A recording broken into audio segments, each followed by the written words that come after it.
Hey everybody, my name's Chris Americos with teachingrevolution.com, and in this video, I'm going to tell you how you can make the negative turn positive in your life and in your teaching business. Now, these are some ideas that I've taken from this amazing book called Psycho-Cybernetics, and I highly recommend it. In fact, the link is going to be under this video if you want to purchase a copy yourself. And I'm going to be talking about this book today in relation to the topic that we're discussing.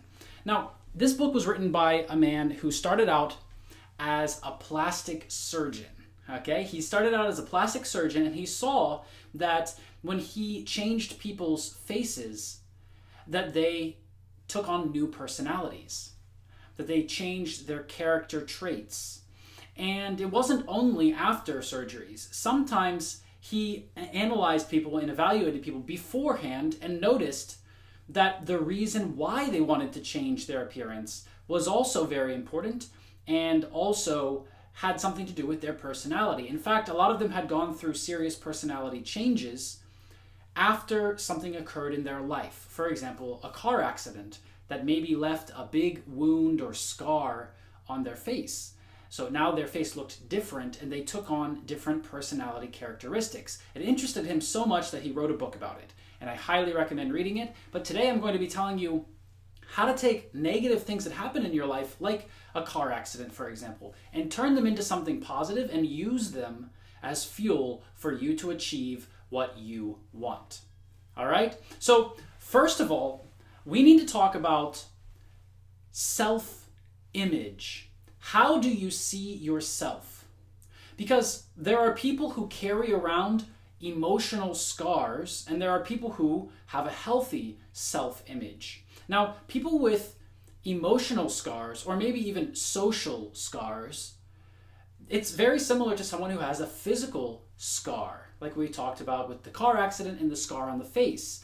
It's not necessarily a scar on your face, but when you wear these injuries, when you have these scars, these emotional or social scars, people see it. And you start to act differently. And it's all related to how we see ourselves, right? Because for some people, the same negative thing might not affect them as much. But different people are affected differently. And if it affected us very strongly, we need to analyze that. And we might need to make a change so that overall, as an individual, we can be successful. Right? Because it takes a successful individual to also run a successful teaching company. And most of you who are watching this video are here to learn about teaching businesses. And to be successful in business, you have to also be successful in your own life. So, people who have emotional scars, their self-image usually looks like this. They have a hardened heart. Something has made them lose faith. Something has made them not trust people.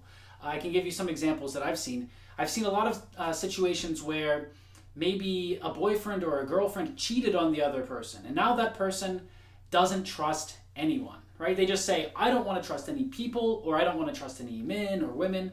So they categorically cut themselves off from other people. And they say, I won't let myself become emotionally attached. I won't let myself become serious, right? They have a hard heart.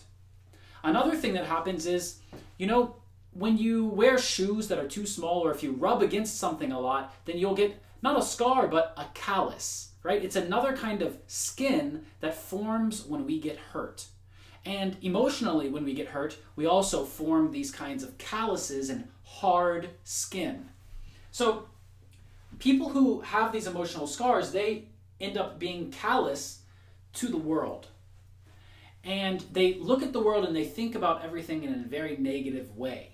Right? They always think that someone's trying to hurt them, or someone's trying to take advantage or attack, or they think that everyone else is stupid and they have it all figured out. And so these are negative attitudes that we have when we approach the world, right? And the last thing that happens is a lot of people who have these emotional scars, they withdraw into a protective shell. They isolate themselves from the rest of the world, and something about the world disagrees with them so much that they don't want to face the world, because they will have to face this reality about the world. So that's what it looks like when someone has this unhealthy self-image that results from having emotional scars and carrying them around with you and not taking care of it. Now, on the other hand, people who have a healthy self-image, they look a lot different. They feel liked, wanted, capable, and they feel that they themselves are acceptable to other people. They have a high degree of acceptance of who they themselves are as a person. So when they think about themselves, they think about it in a positive way, and they say, yeah, what I am and who I am and what I do, this is good and this is acceptable and I like it. Next, they have a feeling of oneness with others. They're not isolated from everyone. They're connected. They feel like they're part of a community. They're part of something that's bigger than themselves, and that's really important. And they also have a rich store of information and knowledge. They learn things and they share that with other people. And other people share information and knowledge with them. And this is so important. As you can see, basically, when a person develops this kind of emotional scar, we might even call it a grudge, then they develop this protection layer, right? And they hide and they push everyone away. But when someone has a healthy self-image, they're connected to other people and they interact. So they live in the world, whereas they don't try to remove themselves from the world like someone who is trying to protect themselves from being hurt further, right? They're carrying around the first injury and they're prepared for another attack. Whereas a healthy self-image says, bad things happen sometimes, but I don't need to carry that around with me everywhere. So, is it impossible to always be positive? No. There are some things that we can do that will help prevent us or immunize us from these emotional scars, these emotional injuries. So let's talk about immunization first. So preparing before bad things happen. We know that bad things are going to happen. We know that there are negative things and there is negativity in the world, but we don't have to just accept that. We can immunize ourselves. So the first thing that we can do to immunize ourselves is we can think of ourselves, we can have this self-image that's too big to feel threatened.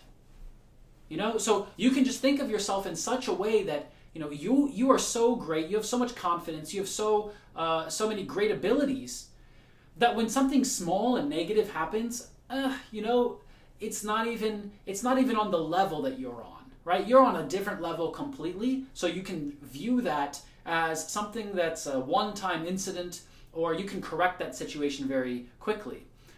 So if you're too big, then you don't feel threatened. And then you don't have to protect yourself and you don't have to develop this scar tissue, right? This protective layer. Next, another way to immunize yourself is to have more self-reliance, to depend on yourself more. Stop relying on other people for everything and do things yourself more. And also have a responsible attitude. Now, this one is really important. If you feel that you are responsible for things, especially if you feel that you are responsible for the decisions in your own life, then it's going to be very difficult for you to develop this negative self-image.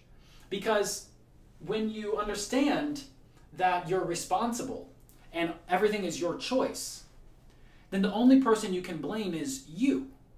So instead of making excuses and saying that it's everyone else's fault, now it's always your fault. And you have to deal with it because you have to face the fact that this is who you are. There are some things that are good and bad, and you have to deal with the bad. So this is a responsible attitude. And the last way that we can immunize ourselves for potential negative situations is relax. I know it sounds simple, right? I'm not going to tell you breathe in, breathe out, but it helps. Just relax. Just remember that it's not that serious. Remember that no matter what happens, you can deal with it and you can live with it and you can still be positive. In fact, we found that people who are able to just take a deep breath and relax, they reduce their amount of stress, they're able to give up grudges more easily, which allows them to continue on in their life. Now let's talk about what a grudge really is. A grudge is when we hold some past actions or past negative emotions or feelings or situations, and we hold on to them into the present. And we plan to hold on to them into the future, right? We're holding some negative opinions, feelings, memories about something. We're holding on to them. And we don't want to give them up. Because now it's part of who we are. I had that experience. It was negative. I want to remember how negative it was to remind me in the future and protect myself from that thing happening again, right? Now, who does that sound like? Does that sound like a self-image with emotional scars? Or does that sound like a healthy self-image? Unfortunately, it's over here, guys. So we need to give that up. How do we do that? Well, there's one tool that I'm going to discuss with you right now that's really going to change how you do things. It can change how you deal with clients in business. It can change how you deal with friends and family members. It's one word, and I don't want you to run away when I say this word because I'm going to explain more about what exactly I mean. But here's this word. Forgiveness. Yeah, I know. You've probably heard it before. You need to forgive people, blah, blah, blah, right? But let me tell you about what I mean when I say forgiveness. Because, as you might have recognized, I'm a business guy, and I want to do things that are conductive and productive and useful for my business, right? And forgiveness is one of them. So one of the things that you need to understand is that forgiveness is like a scalpel, okay? It's a scalpel that removes emotional scars. So in the book, Psycho-Cybernetics, that I've shown you, that you can buy by clicking the link under this video, in that book, he talks about this, that the scalpel is meant to remove the scar tissue. And when a professional, when a plastic surgeon like him puts the skin back together, they do it in a way so that it's smooth and it heals naturally. But, it heals smoothly and beautifully. But naturally, when you get wounded or injured, the scar tissue doesn't really grow back evenly, right? It's bigger, it's thicker, and then it comes off. Right? This is a scab or callus, and then after that there's this scar under it, right? So it's not beautiful, but it's natural. And we need to understand that using forgiveness is like using the scalpel. It's a way for us to go in and find those emotional scars that we had and remove them by letting them go. That's what forgiveness is. Forgiveness is not about telling somebody else, I forgive you. If you get to that point, then you probably haven't forgiven them correctly. But forgiveness is about removing emotional scars and letting them go. It's about letting things go so that you, yourself, can move on with your life. It's a tool for you. It's not useful for other people. You might be forgiving the other person, but it doesn't really have any influence on them. It's about you. So forgiveness is this tool that we can use to remove emotional scars. And it's also something that we can do for ourselves, like I said. But we don't only forgive other people, we forgive ourselves too. Forgive yourself for getting into this situation. Forgive yourself for having those negative ideas and beliefs. Forgive yourself for trusting someone who broke your trust. And then forgive them for breaking your trust, and then completely forget it. And never mention it again, and never think of it again, and never let it affect you again. Because it has control on you when you let it affect you. And you need to take control of your life, right? You need to be responsible. And you need to be self-reliant in order for you to take control of your life. Now, another thing that I've seen people do is use forgiveness as a weapon. You should not use forgiveness as a weapon. There's a huge difference between revengeful forgiveness and therapeutic forgiveness. Okay? If it's fake, if it's not real, then it doesn't really change anything for you. It's just a tool that you're trying to use to hurt somebody. And unfortunately, a lot of people forgive in that way. Therapeutic forgiveness allows you to cleanse yourself, your mind, your soul, your spirit, and let go of all of those negative issues and thoughts. Okay? It's really, really important. Another thing to remember is that mistakes are not you. Mistakes do not make you. You make mistakes. So when a person makes mistakes, whether it's you or another person, they did an action. It's not about who they are always, right? It doesn't change the type of person that they are. They didn't overnight change into some completely different type of person. This is just one characteristic. This is just one aspect. And it's just one action that they've done. And maybe that one action was a mistake. The mistake does not make them a different person. They made a mistake by doing a different action, right? So we need to remember that mistakes do not make us, we make mistakes. So the next thing that I want to explain is that when you forgive someone, there's something else that's already happened, okay? To get to the point where you need to forgive someone, it requires you to already believe something else before, right? You have to believe that they hurt you or that they did something bad or wrong. This is called condemning someone, right? We condemn people who we think are bad or have done something wrong. We might condemn their actions, or we might condemn the entire person, or we might condemn just some kind of process within the government, right?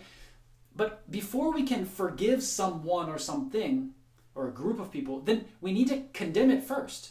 We have to say that that's bad before we can then later say, I forgive you for that thing. Right? That makes sense? So, in order to condemn, you have to feel this thought or have this idea, this feeling inside that that thing is bad, that thing is wrong, that thing shouldn't happen, and I'm bigger than that. I'm better than that. I'm superior. Do you understand how I got there? In order to think that someone else did something wrong, or that they took this action that was negative towards you, or they hurt you, then you have to feel like you're superior to that. Like they shouldn't have said that to you because you deserve more respect than that. So you are more superior, right? You're superior to those kinds of words, actions, whatever they did to you. That you feel like you're superior. You're bigger than that thing. You're bigger than the person who did that thing, right? This is the line of logic that we typically use before we can get to the point where we can say, okay, now I forgive you for that thing. So the best forgiveness is to never have those thoughts of condemnation at all, right? To never get to that point at all. You don't need to forgive someone if you never condemn them. So that first instinct to condemn, that's really what created this whole issue. You decided to condemn something, and that made you feel negatively. And now, in order to get rid of your negative feelings that you've created for yourself, you need to forgive. And that's how you yourself let go of those negative feelings. See, it's very therapeutic to do this. So, here's another thing to remember, is that true forgiveness means knowing that your condemnation, knowing that condemning that person or that thing wasn't valid. Knowing that condemning them wasn't valid, knowing that what they did wasn't valid, and knowing that you don't even need to forgive because you just need to let go. This is true forgiveness. True forgiveness is removing that original condemnation. They did something, you condemned it, you felt bad, you forgave. And now we need to go back to zero. We need to go back to the beginning. Forget the condemnation, forget the action, forget the forgiveness. It's gone. This is the healthiest way to deal with it. This is true forgiveness. So there's two more examples that I want to share with you. One thing that's really important to know about forgiveness is that it makes you look and feel younger. Grudges have been scientifically proven to add too much stress to your life and to make you age. If you want to be stuck in your life and in the world exactly where you are right now and make no progress, hold grudges. It's a great way to do that. It will stagnate your progress. It'll stagnate it. It'll slow it down. It will hold you back. So we need to let go of those grudges by forgiving people.